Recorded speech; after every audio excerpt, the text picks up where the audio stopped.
मित्रों, वैसे तो भारत का बच्चा बच्चा मर्यादा पुरुषोत्तम भगवान श्री राम के जीवन के वनवास वाली कहानियों से परिचित है। लेकिन क्या आप सभी जानते हैं कि आखिर भगवान श्री राम को 14 वर्ष का वनवास ही क्यों दिया गया था?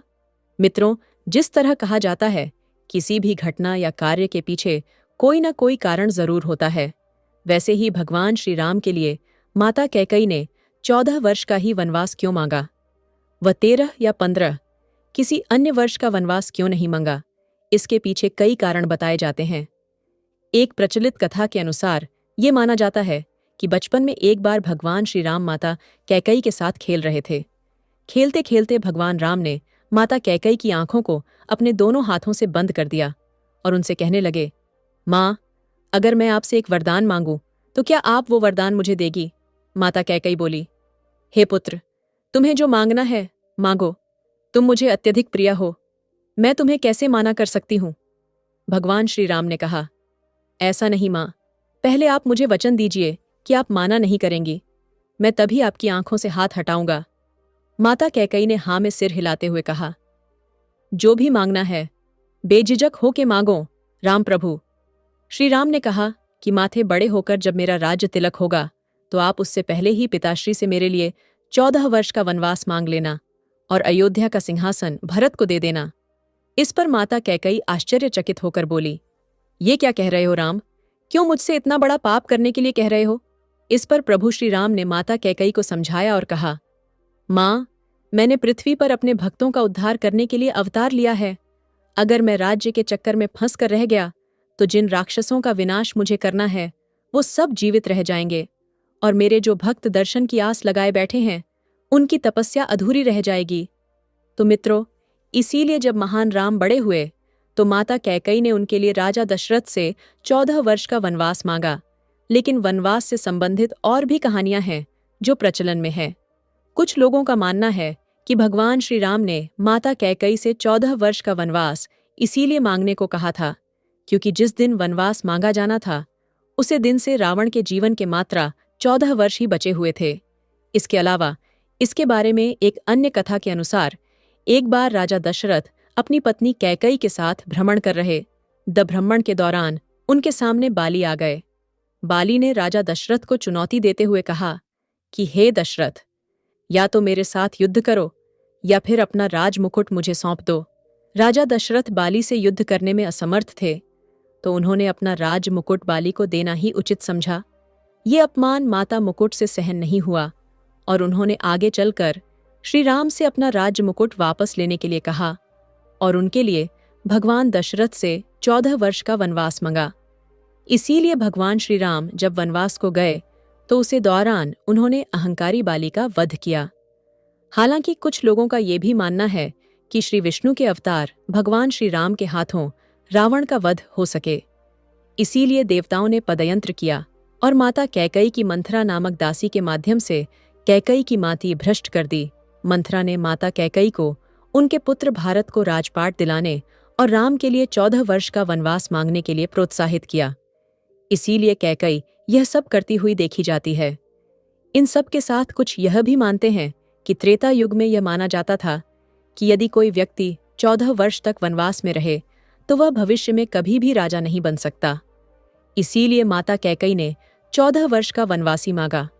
मित्रों, वनवास के दौरान भगवान श्री राम को बड़े ही कठिन नियमों का पालन करना पड़ा था। बताया जाता है कि उनका वनवास के दौरान किसी भी नगर में जाना वर्जित था। पूरे 14 वर्ष उन्हें केवल अलग अलग वनों में ही भटकना था। आइए आगे हम जानते हैं कि वनवास के दौरान भगवान श्री राम किन किन स्थान पर गए। पत्नी सीता और भाई लक्ष्मण के साथ भगवान श्री राम रथ पर बैठकर अयोध्या से निकलकर सबसे पहले तमसा नदी के तट पर पहुंचे। इस दौरान अयोध्या की पूरी प्रजा उनके पीछे पीछे तमसा के तट तक आई। पूरी प्रजा उनके साथ वनवास जाने की जिद कर रही थी, इसीलिए उन्होंने अपना पहला डेरा तमसा नदी के तट पर ही डाला। रात्रि के दौरान जब सारी प्रजा सो रही थी तो वे माता सीता और लक्ष्मण के साथ सूर्य उदय से पहले सबको बिना जगाए वहां से निकल गए। इसके बाद वे अपनी मित्र निषाद राज की नगरी श्रृंगवेरपुर के पास के वनों में पहुंचे और एक दिन वहीं विश्राम किया। अगले दिन उन्होंने अपने रथ चालक सुमंत को रथ अयोध्या वापस ले जाने का आदेश दिया और आगे की यात्रा पैदल ही आरंभ की। आगे उन्होंने केवट की नव के सहारे से गंगा नदी पार की और कुरेगांव उतारे। फिर वहां से पैदल पैदल वहां प्रयागराज पहुंचे।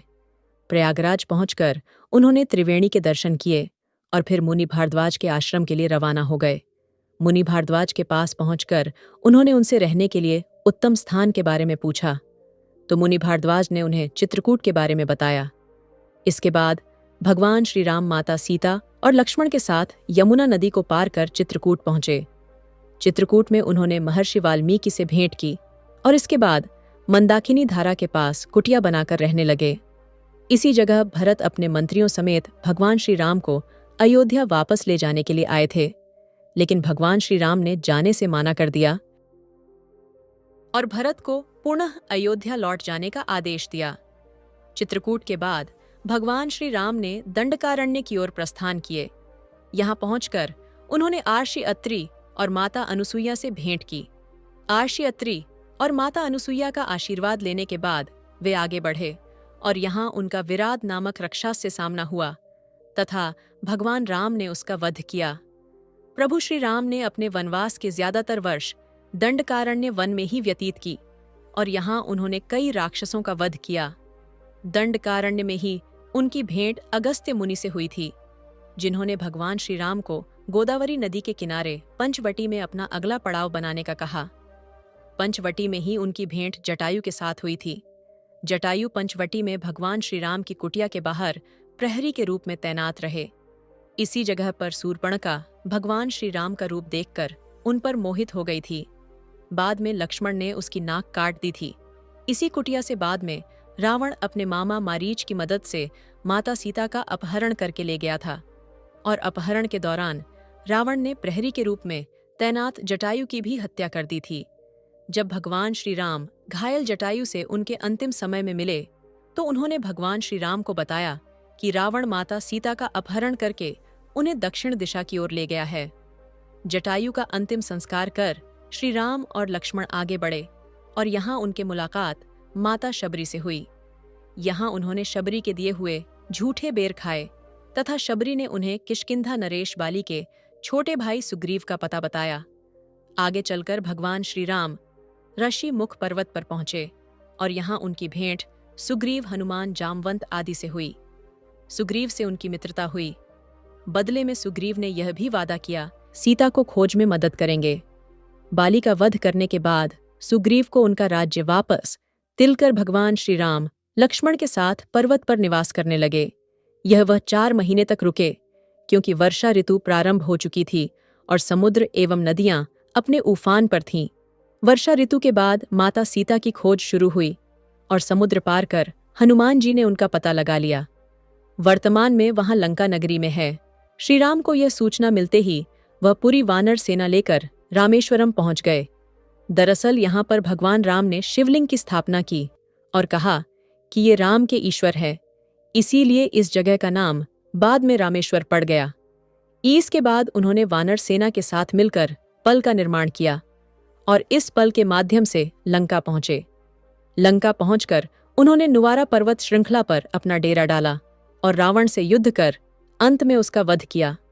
तो दोस्तों, ये थी भगवान श्री राम की यात्रा की पूरी कहानी।